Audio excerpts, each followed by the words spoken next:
Nous avons pu étudier que enfouir, même Erev Shabbat, même depuis la veille de Shabbat, dans une source de chaleur qui augmente la chaleur, qu'on appelle Mosif Hevel, cela est interdit.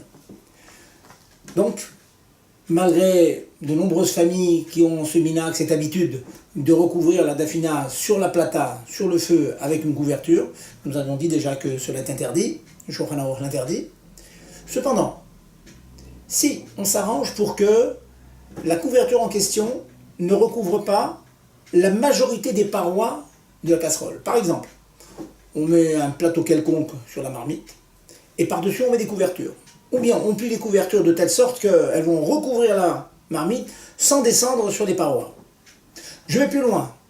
Si la couverture descend certes sur les parois, mais que une minorité de la paroi est recouverte. Nous allons d'après le Rov, la règle du Rov.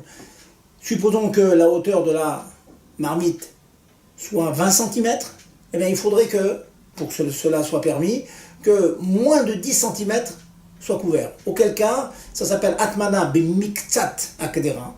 C'est enfouir dans une casserole, certes sur le feu, qui est Mosif Hevel, mais dans la mesure où l'enfouissement, ce n'est que la moitié, moins de la moitié de la casserole, cela est permis. Cela est très très pratique parfois. On veut conserver la chaleur, on s'arrange pour que les couvertures ne recouvrent pas la majorité des parois.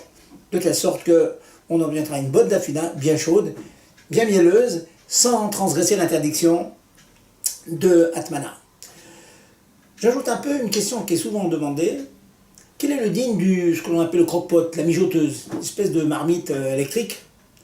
Nous avons eu l'occasion de dire qu'après beaucoup de discussions dans les décisionnaires, la conclusion c'est qu'il n'y a pas d'interdiction de Atmana, il n'y a pas d'interdiction d'enfouir.